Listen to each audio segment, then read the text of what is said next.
ఖచ్చితంగా నాకు న్యాయం చేస్తాడని అయితే నేను అనుకోవట్లేదు. ఎందుకంటే మీరు చూసే ఉంటారు, ఒకవేళ న్యాయం చేసి ఉంటే మీ అందరి ముందు నేను కూర్చోవాల్సిన అవసరం లేదు. అట్ ద సేమ్ టైము నిన్న ఇంకొక విషయము ఏంటంటే వాళ్ళు చూపించినట్టుగా, జోగి రమేష్ గారు చూపించినట్టుగా ఒక వీడియో అయితే చూపించారు.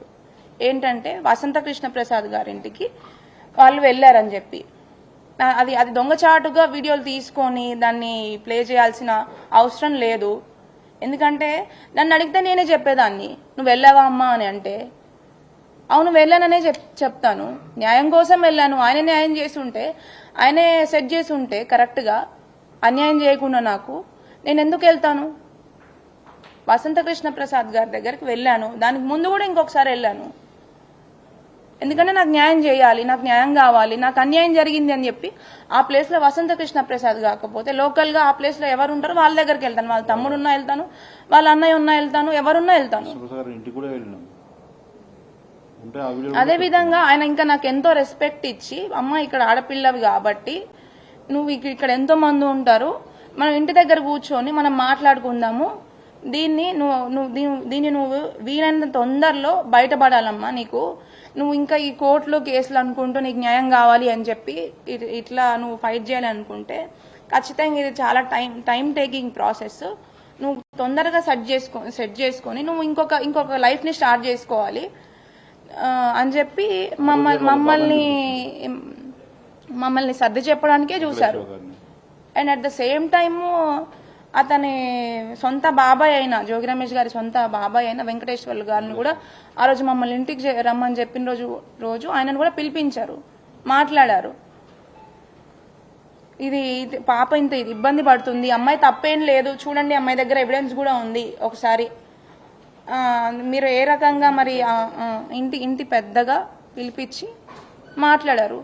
ఆయన కూడా చెప్పింది ఏంటి, వెంకటేశ్వర్లు గారు కూడా, నాకు వాళ్ళతో సంబంధం లేదండి, వాళ్ళని చెప్పినా వినే పరిస్థితుల్లో లేరు, అమ్మాయికి అయితే ఖచ్చితంగా అన్యాయం జరిగింది, కానీ నేను దీంట్లో నేను ఇన్వాల్వ్ అవ్వదలుచుకోవట్లేదు, ఎందుకంటే నేను చెప్తే వినే స్థితిలో లేరు కాబట్టి ప్రొసీడ్ అవ్వమని చెప్పండి వాళ్ళని, ఎందుకంటే నేను ఇన్వాల్వ్ అయినా అమ్మాయికి న్యాయం జరగకపోవచ్చు అని చెప్పి వాళ్ళ సొంత బాబాయ్ వెంకటేశ్వర్లు గారే చెప్పారు. అండ్ ఇంకొక విషయం ఏంటంటే, దానికి ముందు మేము 22 జూన్ 2026కి మేము, అంటే 24 జూలై 2026కి ఎఫ్ఐఆర్ ఫైల్ చేశాము. బట్ 22 జూలై 2026 1 మంత్ ముందు మేము సిపి గారి దగ్గర ఇదే విషయాన్ని, ఇదే ఎఫ్ఐఆర్ తీసుకొని కంప్లైంట్ ఇచ్చాము. కంప్లైంట్ ఇచ్చినప్పుడు సిపి గారి దగ్గరికి వెళ్ళి కంప్లైంట్ ఇవ్వగానే ఆయన కూడా దానికి ఏవేవైతే సెక్షన్స్ ఉంటాయో నా దగ్గర ఉన్న ఎవిడెన్స్ చూసి ప్రొసీడ్ అవ్వండి అని చెప్పి సిపి గారికి దాన్ని కన్వర్ట్ హెడ్ కాబట్టి మాకు నమ్మకం ఉంది కాబట్టి మేము అక్కడికి వెళ్ళాము. వాళ్ళు చెప్పినట్టే కంప్లైంట్ ఇచ్చిన నెక్స్ట్ రోజు ఆయన మీద గౌరవంతో ఒక పెద్దగా మమ్మల్ని పిలిచారు కాబట్టి మేము వెళ్ళాము. వెళ్ళిన తర్వాత అక్కడ ఖచ్చితంగా సజ్జల గారి దగ్గర వెల్లంపల్లి శ్రీనివాస్ గారు ఉన్నారు, అండ్ జోగి రమేష్ గారు, వాళ్ళ కుటుంబ సభ్యులు, వాళ్ళ లాయర్ గారు, వాళ్ళందరూ కూడా తీసుకొని వచ్చి సజ్జల గారి దగ్గర కూర్చోబెట్టడం జరిగింది. మేము మాట్లాడాము. అక్కడ కూడా సజ్జల గారు, లేదమ్మా నువ్వు ఆడపిల్లవు కదా, మళ్ళీ కోర్టులు ఈ కేసులు అన్నీ వెళ్తే నీకేమొస్తుంది, అంత టైం టేకింగ్ ప్రాసెస్ అదంతా కూడా మేము అక్కడ కూడా నేను ప్రతి ఒక్క వీడియో నాదేం తప్పు లేదండి, అయినా కూడా మమ్మల్ని ఇట్లా ఇబ్బంది పెడుతున్నాడు 1.5 year నుంచి, ఇంకా మేము విసిగిపోయాము అని చెప్తే నేనున్నానమ్మా, నీకు ఖచ్చితంగా న్యాయం జరుగుతుంది అని చెప్పేసి అక్కడ మాట్లాడడం జరిగింది ఒక రోజు వాళ్ళందరినీ కూర్చొని. మరి ఆ విషయము నిన్న జోగి రమేష్ గారు ఎందుకు మెన్షన్ చేయలేదో నాకు తెలీదు. అది నేను అక్కడికి ఏ ఉద్దేశంతో అయితే వెళ్ళాను, సజ్జల రామకృష్ణ గారి దగ్గరికి, వసంత కృష్ణ ప్రసాద్ గారి దగ్గర కూడా అదే విధంగా వెళ్ళాను. అక్కడికి ఎందుకు వెళ్లాల్సి వచ్చిందంటే, సజ్జల రామకృష్ణ గారి దగ్గరికి వెళ్ళిన తర్వాత ఒక 2 daysలో దీన్ని మ్యూచువల్కి చేసుకుందాము, సరే అయిపోయింది ఏదో అయిపోయింది, కూర్చుందాం మాట్లాడుకుందాం అని చెప్పారు. మేము వెయిట్ చేసాము, 2 days వెయిట్ చేసాము, 10 days వెయిట్ చేసాము. కంప్లైంట్ ఇచ్చిన తర్వాత 1 month వెయిట్ చేసాము. 1 month వెయిట్ చేసిన తర్వాత కూడా as it is Jogi Ramesh గారు 1.5 year నుంచి మేము మ్యూచువల్కి వస్తాము, మేము సెట్ చేసుకుంటాము దీన్ని బయటికి రాకముందే అని చెప్పి ఏ విధంగా అయితే చెప్పారు, అదే విధం అదే పద్ధతిని వాళ్ళు సజ్జల గారి దగ్గరికి వెళ్ళిన తర్వాత కూడా కంటిన్యూ చేశారు. సో దాని తర్వాత నాకు అక్కడ కూడా న్యాయం దాని తర్వాత ఇంకొక విషయం కూడా చేశానండి. నేను జగన్ గారి ఆఫీస్ దగ్గర కూడా వెళ్ళడం జరిగింది. నేను అక్కడికి వెళ్ళిన తర్వాత మాకు న్యాయం జరగట్లేదు సజ్జల గారి దగ్గర అని చెప్పేసి అక్కడ కూడా ఆఫీస్కి వెళ్ళడం జరిగింది.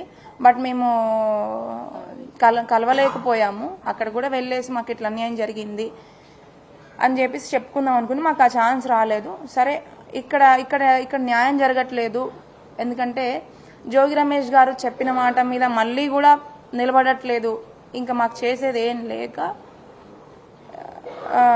మేము మళ్ళీ కూడా 24 జూలై 2026 ఇబ్రహీంపట్నం పోలీస్ స్టేషన్లో ఎఫ్ఐఆర్ ఫైల్ చేయడం జరిగింది.